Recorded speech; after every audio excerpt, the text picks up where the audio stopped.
അവൾ ഉണരുതെന്ന് നോക്കിയുള്ള കാത്തിരിപ്പ് അതിനൊരു ആയുസ്സിൻ്റെ ദൈർഘ്യമുണ്ടെന്ന് അവന് തോന്നി. ഓപ്പറേഷൻ ഒപ്പിട്ട് കൊടുത്തിട്ട് ഇരിക്കാൻ തുടങ്ങിയിട്ട് നേരം ഒരുപാടായി. അടഞ്ഞു കിടക്കുന്ന ഡോറിൽ നിന്ന് ആരെങ്കിലും ഇപ്പോൾ ആ വാതിൽ തുറന്ന് ഒന്ന് പുറത്തേക്ക് വന്നിരുന്നെങ്കിൽ. അവളെപ്പറ്റി എന്തെങ്കിലും അറിയാതെ ഒരു തുള്ളി വെള്ളം പോലും ഇറങ്ങില്ല തൊണ്ടയിൽ നിന്ന്. ശിവ, ഈ വെള്ളമെങ്കിലും കുടിക്കുമോനെ? വേണ്ട. അവൻ്റെ വാക്കുകൾക്ക് തീരെ കനമില്ലെന്ന് തോന്നിയവർക്ക്. ഒട്ടും ജീവനില്ലാതെ ഏതോ ലോകത്തുനിന്ന് പോലെയുള്ള അവൻ്റെ ഇരിപ്പ് കണ്ടു നിൽക്കാൻ ചന്ദ്രയ്ക്കാവുമായിരുന്നില്ല. അവളുടെ ഹൃദയവും വല്ലാതെ പിടയുന്നുണ്ടായിരുന്നു. അകത്ത് കിടക്കുന്നവളെ ഒന്നിഷ്ടപ്പെട്ടു തുടങ്ങിയതേയുള്ളൂ. അവളുടെ ജീവന് ഒന്നും വരരുതെന്ന് മനസ്സറിഞ്ഞ് പ്രാർത്ഥിച്ചവർ. ഒന്നും തിരികെ മറുപടി പറയാതെ അവൻ്റെ തോളിൽ കൈകൊണ്ട് തട്ടി അവൻ്റെ അടുത്ത് തന്നെ നിന്ന്. ഇടയ്ക്കിതെല്ലാം കണ്ടു നിൽക്കുന്ന ഭർത്താവിനെ ചന്ദ്രിക നോക്കുന്നുണ്ട്. അയാളുടെ മുഖത്തെ ഭാവം എന്താണെന്ന് മാത്രം മനസ്സിലാകുന്നില്ല. വന്നപ്പോൾ മുതൽ ഒരേ നിൽപ്പാണ്.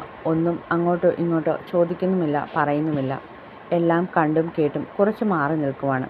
ഇടയ്ക്ക് അയാൾക്ക് വരുന്ന ഫോൺ കോളുകൾ മാത്രം എടുത്ത് സംസാരിക്കുന്നത് കാണാം. ഇതിനോടകം ഇവിടുന്ന് പോകേണ്ട സമയം കഴിഞ്ഞു. ശിവൻ വന്നു കഴിയുമ്പോൾ പോകുമെന്നാണ് കരുതിയത്. പക്ഷെ പോയില്ല. ഒന്നും ചോദിക്കാൻ പറ്റിയ സാഹചര്യമല്ലാത്തതുകൊണ്ട് ഒന്നും ചോദിക്കാനും പോയില്ല. ശിവൻ്റെ തളർന്നുള്ള നിൽപ്പ് കാണാൻ പോലും പറ്റുന്നില്ല.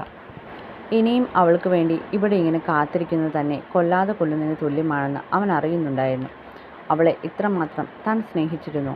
ആരോടും ഒരു പ്രണയം പോലും തോന്നാത്ത തൻ്റെ മനസ്സിലേക്ക് എങ്ങനെയാണ് ഈ പാവം പെണ്ണ് കയറിക്കൂടിയത്? അറിയില്ല. പക്ഷേ ഇന്നവൾ തൻ്റെ ജീവനാണ്. അവളെ വിട്ട് ഒരു ജീവിതം തനിക്ക് ചിന്തിക്കാൻ കൂടി പറ്റില്ല. അത്രയ്ക്ക് ജീവനായി മാറിയവൾ. ഇനി മരണത്തിലൂടെ പോലും അവളെ തന്നെ നിന്ന് പറിച്ചു മാറ്റാൻ കഴിയില്ല. അവൻ്റെ കണ്ണൊക്കെ നിറഞ്ഞു വന്നു. ഇത്രയും നേരം ഒന്നും അറിയാതുള്ള ഇരിപ്പ്. അവസാനം ക്ഷമ നശിച്ചതുപോലെ അവൻ എഴുന്നേറ്റ് ഡോറിനടുത്തേക്ക് ചെന്നതും ആ വാതിൽ അവന് മുന്നിൽ തുറക്കപ്പെട്ടിരിക്കുന്നു. ഒരു നിമിഷമെങ്കിലും വൈകിയിരുന്നേൽ അവനത് തുറന്ന് അകത്തേക്ക് കയറിയേനെ. അവൻ അത്രയ്ക്ക് പറ്റുന്നില്ലായിരുന്നു അവളുടെ അവസ്ഥ എന്താണെന്നറിയാതെ. പെട്ടെന്ന് ശിവനെ കണ്ടതും ഡോക്ടർ ഒന്ന് പുറകിലേക്ക് ചൂടുവെച്ചു. എല്ലാവരും അയാൾ എന്താ പറയാൻ പോകുന്നതെന്ന് അറിയാനായി ആകാംക്ഷയോടെയും ഭയത്തോടെയും നിൽക്കുമാണ്.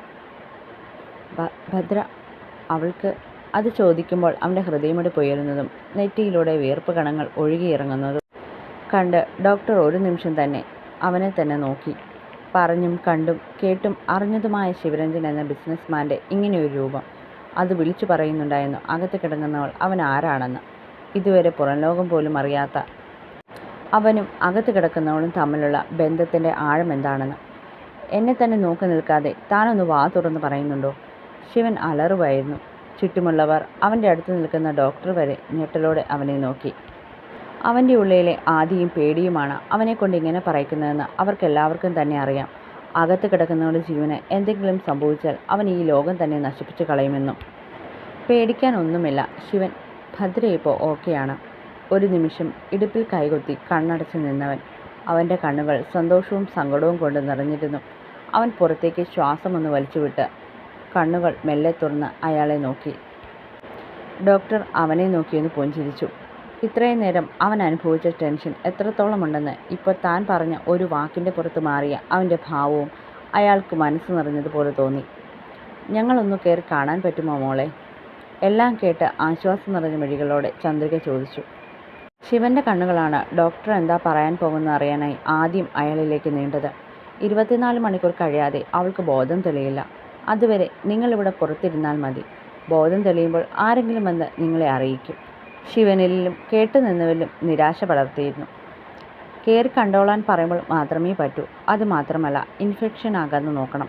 ഇത്രയും നന്നായി കാര്യങ്ങൾ ഇവിടം വരെ എത്തിച്ചിട്ട് ഇനി നിങ്ങളുടെ ഭാഗത്തു നിന്നൊരു കൈപ്പിഴ വരരുത്. ശരി ഡോക്ടർ, ഞങ്ങൾ ഇവിടെ നിന്നോളാം.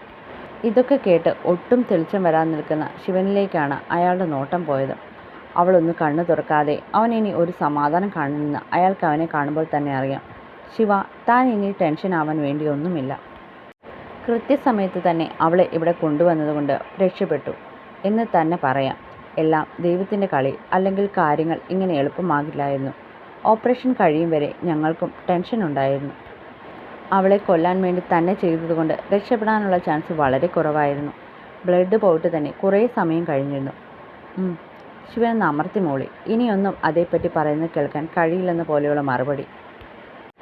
ശിവൻ്റെ മനസ്സിൽ അയാൾ പറഞ്ഞത് മാത്രം വീണ്ടും വീണ്ടും മുഴങ്ങിക്കേട്ടുകൊണ്ടിരുന്നു. കൊല്ലാൻ വേണ്ടി തന്നെ ചെയ്തത്. അടുത്ത് നിൽക്കുന്ന ചന്ദ്രികയ്ക്ക് ഭയം തോന്നി. ശിവൻ ഇതോടെ ഇതിൻ്റെ പേരിൽ എന്തൊക്കെ ചെയ്യാൻ പോകുന്നെന്ന് അവന് പോലും അറിയില്ല. അങ്ങനെ ഒരു മാനസികാവസ്ഥയിലൂടെ ആയിരിക്കും അവനിപ്പോൾ കടന്നു പോകുന്നത്. ഡോക്ടർ പിന്നെയും എന്തൊക്കെയോ പറഞ്ഞിട്ടാണ് പോയത്. ഒന്നും ശിവൻ പക്ഷെ കേട്ടിരുന്നില്ല. അവൻ്റെ മനസ്സ് തൻ്റെ സംശയങ്ങൾ ഉറപ്പിക്കും വിധം ഡോക്ടർ പറഞ്ഞ കാര്യങ്ങളിൽ മാത്രമായിരുന്നു. ഇപ്പോൾ പക്ഷേ ഒന്നിനും വയ്യ. അവളൊന്ന് കണ്ണു തുറന്നാൽ മാത്രമേ തൻ്റെ ശ്വാസം നേരെ വീഴൂ. അവളുടെ കാര്യം ആലോചിക്കുമ്പോൾ നെഞ്ചു കിടന്ന് പിടയുകയാണ്. ആരോടും പറയാൻ കഴിയാതെ ഉള്ളുവെന്ത് നീറുന്നത് അവൻ മാത്രം അറിഞ്ഞു. എല്ലാം കണ്ടും കേട്ടും പ്രത്യേകിച്ച് ഒന്നും ചെയ്യാനില്ലാതെ കല്യാണി ഒരു മൂലയിൽ മാറി നിൽപ്പുണ്ട്. കുറച്ചു നേരമായി അവിടെ നടക്കുന്നതും പറയുന്നതുമൊക്കെ ശ്രദ്ധിച്ചിരിക്കുവാണ് ആൾ. ഈ കുറച്ചു നേരം കൊണ്ട് കല്യാണിക്ക് ശിവൻ എന്ന വ്യക്തിയോട് ഒരുപാട് സ്നേഹവും ബഹുമാനവും തോന്നിപ്പോയി. ഇത്രയും നാളും അവനെപ്പറ്റി താൻ മനസ്സിൽ കരുതിയതൊന്നുമായിരുന്നില്ല ശരി. അവൻ അകത്ത് കിടക്കുന്നവളെ എത്രമാത്രം സ്നേഹിക്കുന്നുണ്ടെന്നും അവർ തമ്മിലുള്ള ബന്ധത്തിന് എത്ര ആഴമുണ്ടെന്നും അവർക്ക് ഈ കുറഞ്ഞ സമയം കൊണ്ട് മനസ്സിലാക്കാൻ കഴിഞ്ഞു. ഭദ്ര തിരികെ ഒരു കുഴപ്പവും കെടാതെ വരണമെന്ന് അവരും മനസ്സറിഞ്ഞ് പ്രാർത്ഥിച്ചു. അവളോട് ഓരോന്ന് പറഞ്ഞ് വഴക്കിടുകയും അവളെ ദേഷ്യം പിടിപ്പിക്കുന്ന ഒരുപാട് കാര്യങ്ങൾ തൻ്റെ ഭാഗത്തു നിന്നുണ്ടായിട്ടുണ്ടെങ്കിലും അവളുടെ ജീവൻ ആപത്ത് വരുന്ന ഒന്നും മനസ്സിൽ പോലും കരുതിയിട്ടില്ല. നിലത്ത് ബോധം കെട്ടിക്കിടക്കുന്ന കണ്ടപ്പോൾ ഒരു നിമിഷം താൻ തറഞ്ഞുപോയി. അങ്ങനെയൊരു കാഴ്ച മനസാക്ഷിയുള്ള ഒരാൾക്കും കണ്ടു നിൽക്കാൻ കഴിയില്ല. ഒരു നിമിഷം ഒന്നും ചെയ്യാൻ പോലും പറ്റാതെ വിറച്ചു നിന്നു പോകും. അന്നേരം താനും അങ്ങനെ തന്നെയായിരുന്നു. ജീവിതത്തിൽ ആദ്യമായി കണ്ടത് ഇങ്ങനെയൊക്കെ എന്താ ചെയ്യേണ്ടത് പറയേണ്ടതെന്നറിയാതെ 1-2 മിനിറ്റ് നിന്നതിന് ശേഷമാണ് കൊച്ചമ്മയെ വിളിക്കുന്നത്. കല്യാണി അടുത്തു നിന്ന് ഫോൺ ചെയ്യുന്ന ശിവൻ്റെ അച്ഛനെ ഒന്ന് നോക്കി. ഇത്രയും നേരം ഡോക്ടർ പറഞ്ഞതൊക്കെ കേട്ട് നിന്നയാളാണ് ഇപ്പോൾ ആരോ വിളിച്ചിട്ട് സംസാരിക്കുന്നത്. അയാൾക്ക് ഈ ഒരു കാര്യം കൊണ്ട് എന്തൊക്കെയോ മാറ്റം വന്നതുപോലെ കല്യാണിക്ക് തോന്നി. അതോ ഇനി കുറേ നാളായി മാറി തുടങ്ങിയതാണോ? അറിയില്ല. പെങ്ങളുടെ മകളെ മകൻ കെട്ടാത്തതിന് ദേഷ്യം ഇപ്പോഴും ഉള്ളിൽ കൊണ്ടു നടന്നതിൽ അവൻ കെട്ടിക്കൊണ്ടു വന്ന പെണ്ണ് മരിക്കട്ടെ എന്നല്ലേ കരുതുക? അതോടെ ആ ശല്യം ഒഴിഞ്ഞു പോകുമെന്ന് കരുതി സന്തോഷിക്കുകയല്ലേ വേണ്ടത്? ഇവിടെ പക്ഷേ സാറിനെ കണ്ടിട്ട് അങ്ങനെ തോന്നുന്നേയില്ല. അങ്ങനെ ഒരു മുഖഭാവമല്ല ഇത്രയും നേരം കണ്ട ആളിൻ്റേത്.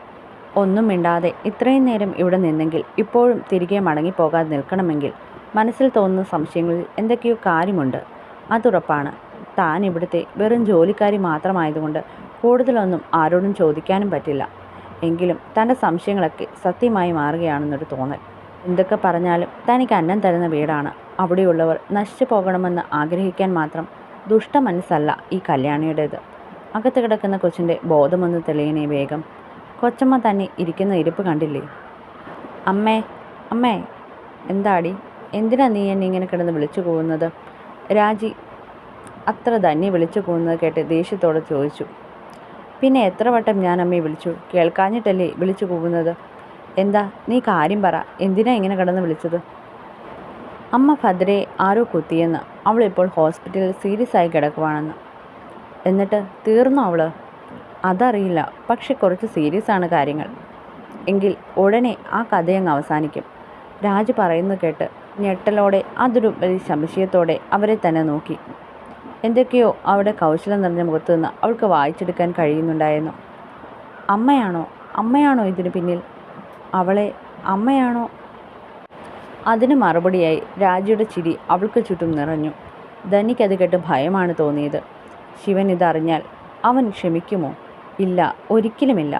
തൻ്റെ ഒരു ഫ്രണ്ട് നേഴ്സിംഗ് പഠിക്കുന്ന ഹോസ്പിറ്റലിലാണ് ഭദ്രയെ അഡ്മിറ്റ് ആക്കിയേക്കുന്നത്. അവളാണ് ഇങ്ങനെ ഒരു കാര്യം അറിഞ്ഞപ്പോൾ തന്നെ എന്നെ വിളിച്ച് പറഞ്ഞത്. അവൾക്കിവിടെ എല്ലാവരെയും പണ്ട് മുതലേ അറിയാവുന്നതുകൊണ്ട് ഇങ്ങനെയൊരു കാര്യം കേട്ടപ്പോൾ വിളിച്ചതുപോലും ഭദ്ര ശിവേട്ടൻ്റെ ആരാണെന്നുള്ള ചോദ്യവുമായാണ്. ശിവേട്ടൻ അവളെ എത്രമാത്രം സ്നേഹിക്കുന്നുണ്ടെന്ന് കണ്ടു നിൽക്കുന്ന ആർക്കും മനസ്സിലാവുന്നതാണ് അവൾ പറയുന്നത്. ശിവേട്ടനെ പബ്ലിക്കിൽ ഇങ്ങനെയൊരവസ്ഥയിൽ കാണുമ്പോൾ തന്നെ അറിയാമെന്ന് ഭദ്രയെ ശിവൻ ജീവനാണെന്ന്. അവൾക്ക് എന്തെങ്കിലും പറ്റിയാൽ അയാൾ അതിന് കാരണമായവരെ നശിപ്പിച്ചു കളയുന്നു. അവൾ ഇത്രയും പറഞ്ഞപ്പോൾ തൻ്റെ കൈയും കാലും വിറയ്ക്കാൻ തുടങ്ങിയതാണ്. കുറച്ചു മുന്നേ വരെ ഇങ്ങനെയൊരു കാര്യം അമ്മയാണ് ചെയ്തെന്നുള്ള രീതിയിൽ യാതൊരു സംശയവും അമ്മയുടെ മേൽ തനിക്ക് തോന്നിയിട്ടില്ല. പക്ഷേ ഇപ്പോൾ അമ്മ തന്നെ സമ്മതിക്കുമ്പോൾ പേടി തോന്നുകയാണ്. ഇനി എന്തൊക്കെയാണ് ഇതിൻ്റെ പേരിൽ നടക്കാൻ പോകുന്നതെന്ന് പറയാൻ പറ്റില്ല. അമ്മ എന്ത് എളുപ്പത്തിൽ പറഞ്ഞു കഴിഞ്ഞു അവൾ ചത്തുപോകുമെന്നൊക്കെ. പക്ഷേ ഒന്നുണ്ട്, ശിവേട്ടൻ. ഇതെല്ലാം അറിയുമ്പോൾ ശിവേട്ടൻ ആദ്യം സംശയിക്കുന്ന അമ്മയെ തന്നെയാകും. എന്തേലും അവളെ ചെയ്യുമെന്ന് പറഞ്ഞപ്പോൾ കൊല്ലാനുള്ള പണിയാണെന്ന് ഓർത്തില്ല.